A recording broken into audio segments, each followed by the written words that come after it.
11:47 p.m. on a Tuesday. Not a time when big things are supposed to happen. Not a time when anyone in the Pentagon is expecting the phone to ring. But that's when the message arrived.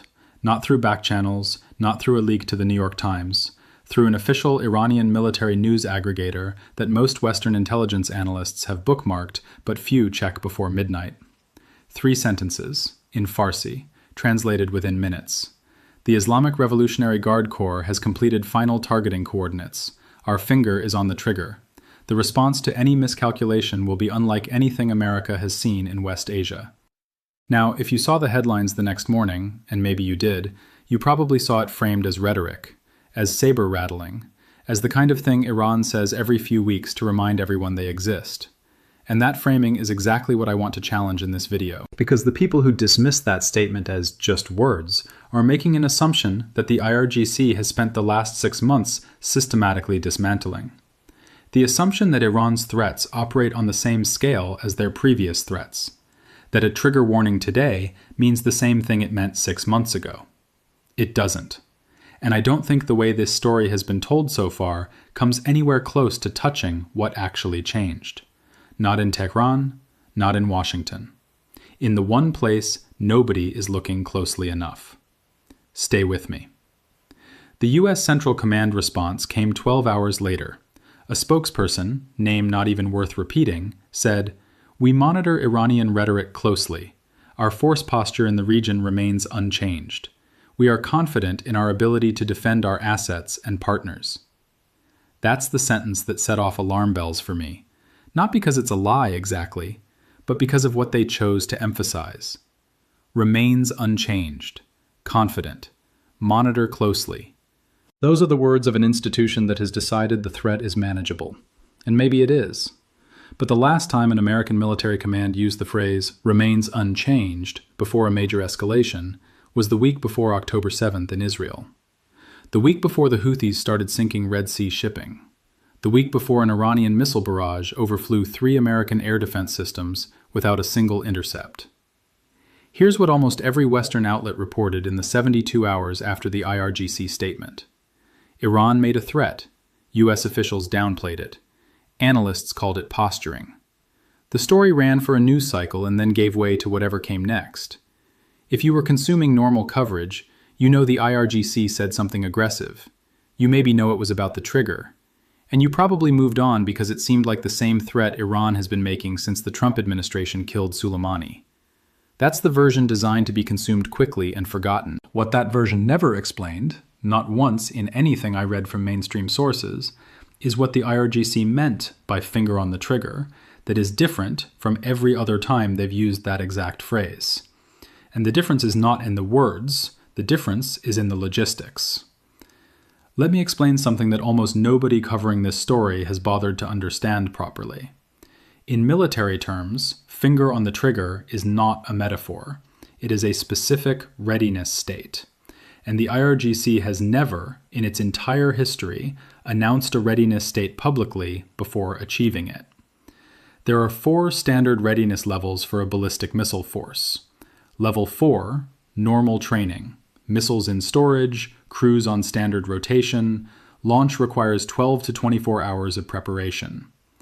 Level 3, heightened awareness. Missiles moved to hardened shelters, fueling not started, launch within 6 to 12 hours. Level 2, combat readiness. Missiles on launchers, gyroscopes spinning, targeting data loaded, launch within 30 to 90 minutes. Level 1, finger on the trigger, missiles fueled, final trajectory corrections complete, launch crews in the bunkers, launch within 30 to 60 seconds.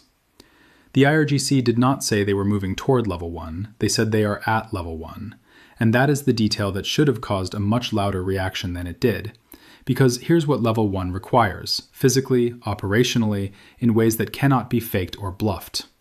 First, you need to have moved between 300 and 500 medium-range ballistic missiles, specifically the Khorramshahr 4 and Sejil 2 variants, from dispersed storage sites to hardened launch positions.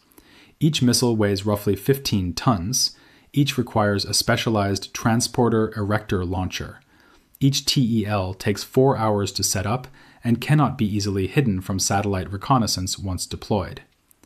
Second, you need to have fueled those missiles. Liquid-fueled ballistic missiles, like the Khorramshahr 4, use hypergolic propellants, highly corrosive, highly volatile, and impossible to store inside the missile for more than 72 hours without degrading the fuel tanks. Once you fuel them, you have a window, and that window closes. Third, you need to have launch crews in position, not on standby at barracks, not on alert in ready rooms, in the launch bunkers, within arm's reach of the firing console, with final authorization codes already distributed.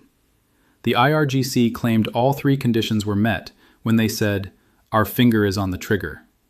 Now, maybe they were lying. Iran has lied before. Every military lies about readiness sometimes. But here's the question I keep coming back to. The same question I asked myself for 4 days while rebuilding this story from satellite imagery, from IRGC parade footage, from the gaps between what Iran says and what open-source intelligence actually shows. What if they weren't lying? Let me give you a number that genuinely surprised me when I ran it. The cost for Iran to maintain Level 1 readiness for just 48 hours is approximately $280 million. That's not a typo. $280 million. Here's how that breaks down. Fueling 400 medium-range ballistic missiles costs roughly $120 million in hypergolic propellants alone.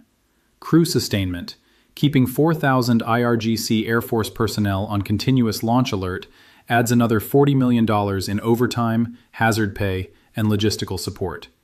The operational wear on launchers, guidance systems, and support equipment adds roughly $120 million in accelerated maintenance. $280 million for 2 days. Now, here's what makes that number genuinely interesting. Iran's entire annual military budget is estimated between $10 and $15 billion, which means 48 hours of Level 1 readiness consumes between 1.8 and 2.8% of their annual defense spending. That is not sustainable. No country can maintain that posture for weeks. Which leads to an obvious conclusion that I think most analysts have missed. Iran is not planning to maintain Level 1 for weeks. They are planning to use it. Because the only reason to spend $280 million on 48 hours of trigger readiness is if you believe that within those 48 hours something is going to happen. Something that justifies the expense. Something that makes the fuel worth burning, literally and figuratively. So the question becomes, what does Iran think is about to happen? And the answer to that question is not in Tehran. It's in 2 other places that American military planners have been dangerously slow to reinforce. The first place is eastern Syria, specifically the Al-Tanf garrison, where approximately 200 U.S. Special Operations Forces are stationed near the Jordanian border. Here's what satellite imagery from the last 10 days shows. Iranian proxy militia compounds within 40 kilometers of Al-Tanf have doubled their vehicle count. Not pickup trucks, T-72 tanks, and Zulfikar artillery pieces. That's new. That's not low-grade harassment. That is the staging configuration for a battalion-sized assault. The second place is the Strait of Hormuz, specifically the Iranian naval base at Bandar Abbas, where 3 new fast attack boat squadrons have moved into forward berthing positions. Not the usual 3 boats on patrol rotation, 47 boats, armed with Noor anti-ship missiles distributed across 3 harbors within 30 minutes sailing time of the main shipping channel. Now, combine those 2 locations with the IRGC's Level 1 missile readiness, and a pattern emerges that I genuinely do not see being discussed in mainstream coverage. Iran is not preparing one kind of attack. They are preparing 4 simultaneous kinds of attack on 4 different axes, designed to overwhelm American response capacity rather than defeat it in any single engagement. Axis 1.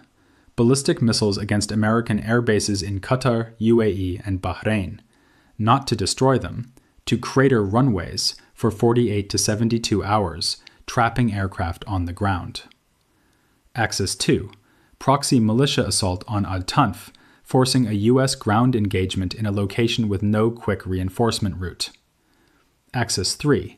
Fast attack boat swarm in the Strait of Hormuz, not to sink U.S. warships, but to disable commercial tankers, spiking oil prices and triggering an economic panic. Axis 4. Electronic warfare and cyber attacks against U.S. air defense radars, blinding the very systems that would otherwise intercept the ballistic missiles from Axis 1. This is not a single threat. This is a campaign. And the IRGC's statement, "Our finger is on the trigger," was not the beginning of that campaign. It was the signal that all four axes are now synchronized. Here's what makes this situation genuinely different from every Iran-US confrontation of the last 20 years. Every previous escalation followed a predictable pattern. Iran makes a threat, America moves an aircraft carrier. Iran blinks, America declares victory. Repeat every 18 months. That pattern worked because Iran's leadership calculated that the cost of direct confrontation exceeded the cost of backing down. But that calculation assumes something that is no longer true. It assumed that America's military advantage was so overwhelming that any direct Iranian attack would be suicidal. The IRGC has spent the last 3 years systematically testing that assumption, not through theory, through direct observation of American responses to every lower-tier provocation they could design. The attack on the USS Mason in 2023, the drone strikes on US bases in Syria, the missile barrage on Erbil, the ship seizures in the Gulf of Oman. In every case, the American response was measured, proportional, and slow. And the IRGC watched, and they learned. And they concluded something that American commanders have been unwilling to say out loud. The US military is not afraid of Iran. But it is constrained by Iran in ways that did not exist 5 years ago. Constrained by force posture that assumes deterrence still works. Constrained by political reluctance to strike inside Iranian territory. Constrained by the sheer number of simultaneous threats that can be activated faster than American decision-making can respond. The IRGC's finger on the trigger is not a threat to destroy America. It is a threat to force America into a choice between two terrible options. Option 1, ignore the trigger, assume it's bluff, and risk a coordinated multi-axis attack that kills American service members before Washington finishes its first emergency meeting. Option 2, preemptively strike Iranian missile sites, trigger the very escalation you're trying to prevent, and explain to the American people why you started a war over a threat that might have been empty. Neither option is good, and the IRGC knows that, which is why they made the statement public in the first place. They aren't warning America, they are trapping America. There's one more layer to this, and it's the layer that most worries people who actually plan missile defense for a living. The American air defense architecture in the Persian Gulf relies on 4 key systems: Patriot batteries in Qatar, UAE, and Bahrain, Aegis destroyers on rotating patrol, THAAD in the Northern Gulf, and early warning radar at Al Udeid. Every one of those systems requires constant maintenance. Every one has coverage gaps. And every one of those gaps is currently being mapped by Iranian intelligence, with the same precision that Israeli military planners used to map Hamas tunnel networks before October 7th. Here's the maintenance math. A Patriot battery operating at continuous readiness burns through its radar transmitter tubes every 1,200 hours. That's 50 days. After 50 days, the radar has to shut down for 48 hours to replace tubes and recalibrate. During that 48-hour window, that battery is blind. Aegis destroyers rotate through the Gulf on 90-day deployments, but between each deployment, there is a 14-day gap where no Aegis ship is on station. Not because the Navy is careless, because sailors need rest, maintenance needs to happen, and there are only so many ships. Iran knows these schedules. They have been tracking them for years, and the IRGC's Level 1 readiness is timed to exploit the next scheduled gap in each system. Not all at once, that would be too obvious, but sequentially. One gap here, another gap there, overlapping windows where American coverage is thinner than anyone in Washington wants to admit. The finger on the trigger is not about the moment they pull it. The finger on the trigger is about the moment America realizes it cannot stop them from pulling it. Here's the thing. The IRGC doesn't need to launch every missile in their inventory. They don't need to sink a carrier. They don't need to destroy Al-Tanf or close the Strait of Hormuz permanently. They need to prove once that their finger was actually on the trigger, that the threat was real, that America's assumption of deterrence was an assumption, not a fact. Because the moment that proof exists, the moment even one American asset is hit, one American service member killed, one American warship forced to withdraw from the Gulf, the entire posture of American power in the Middle East changes. Not because America becomes weaker, because America becomes uncertain. And uncertainty is the one thing the U.S. military's global posture cannot afford. Our allies rely on the certainty of American response. Our enemies fear the certainty of American response. And our own commanders plan around the certainty of American response. The IRGC has spent $280 million to inject doubt into that certainty. That is, by any definition I can apply, an extraordinarily efficient use of $280 million. The official American response will continue to be, we are monitoring, we are confident, our posture remains unchanged.